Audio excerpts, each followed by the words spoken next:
C'è una scena in questo film che non ti molla più. Il protagonista, insonne e in preda alla colpa, guarda il sole che non tramonta mai. I suoi occhi si riempiono di luce e disperazione. È giorno, sempre, e tu inizi a chiederti se il vero nemico non sia la luce stessa.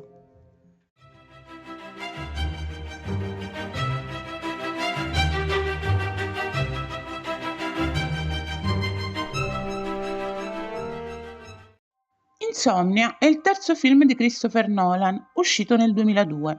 È anche l'unico in cui non ha firmato la sceneggiatura. Ma attenzione, è un remake dell'omonimo film norvegese del 1997, che già aveva fatto parlare per l'ambientazione insolita e il protagonista moralmente ambiguo. Stessa premessa, un poliziotto insonne, un caso di omicidio e tanta luce. Nolan però ci mette del suo e si sente. Tempo distorto, identità sfumate, moralità grigia, colpa che si accumula, verità che non si distingue più dalla bugia. Il film è ambientato in Alaska, ma la maggior parte delle riprese è stata fatta nella cittadina di Squamish, vicino a Vancouver, durante la primavera del 2001. Una location pazzesca. Fredda, immobile, immensa, perfetta per restituire quella sensazione di isolamento e oppressione, con paesaggi tanto belli quanto inquietanti. La trama è semplice e disturbante. Un detective di Los Angeles, interpretato da Al Pacino, viene spedito in Alaska per indagare sull'omicidio di una giovane ragazza. Ma ha un problema. A casa rischia di essere incriminato per aver falsificato delle prove in un altro caso. E il suo cognome, Dormer, non è casuale. Dormir, in francese, significa proprio dormire. Un'ironia sottile, visto che il sonno è l'unica cosa che non riesce a concedersi. Il suo collega, Hep Eckhart, interpretato da Martin Donovan, è deciso a patteggiare, mentre l'amico cerca di dissuaderlo, sapendo che questo potrebbe implicare la fine della sua carriera professionale. Ma Hep non cede e il rapporto tra loro si fa teso. Poi, durante una sparatoria nella nebbia, Dormer uccide per sbaglio Eckhart e non lo dice a nessuno, e da quel momento non dorme più, letteralmente. E come se non bastasse, il sospettato, interpretato da un inquietante Robin Williams, lo scopre e inizia un gioco mentale perverso in cui nessuno è davvero innocente, nemmeno chi porta il distintivo. Ogni scena è carica di tensione. Non sai mai se il protagonista stia crollando per la stanchezza o per il rimorso, e tu, spettatore, inizi a dubitare con lui. Al Pacino è perfetto, stanco, allucinato, logorato dalla colpa. Non è l'eroe, è un uomo che cade a pezzi, ma la vera sorpresa è Robin Williams. Christopher Nolan ha rivelato in un'intervista che l'idea di scritturarlo è nata proprio dal desiderio di spiazzare il pubblico, mostrandolo in un ruolo completamente inedito. Fino a quel momento Williams era quello dei film per famiglie, il simpaticone, e qui è l'opposto: silenzioso, freddo, misurato, calcolatore, gentile. Non sembra mai davvero pericoloso e proprio per questo è inquietante. Nel 2002 Williams ha completamente ribaltato la sua immagine. Nello stesso anno recita anche in One Hour Photo, altro thriller inquietante, un doppio colpo che ha lasciato tutti a bocca aperta. Nolan lo ha definito la persona perfetta con cui lavorare e la sua performance nel film impeccabile, e fidatevi, lo è davvero. Curiosità: Pacino e Williams avevano due metodi opposti.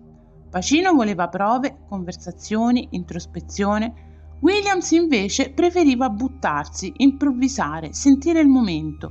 Due poli opposti e proprio per questo così magnetici insieme.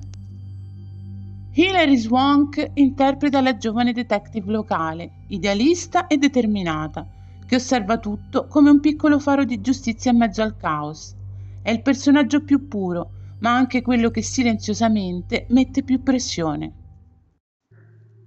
La fotografia di Wally Pfister è una carezza gelida. Paesaggi bianchi, cieli infiniti, ombre lunghissime.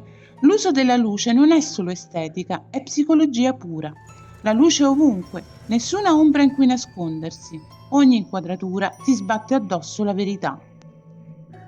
La colonna sonora di David Julian è minimale, disturbante, fatta di suoni che non esplodono mai ma ti strisciano addosso. È inquieta ma non fa rumore, è fatta di tensione sospesa, di suoni che si insinuano. E il montaggio?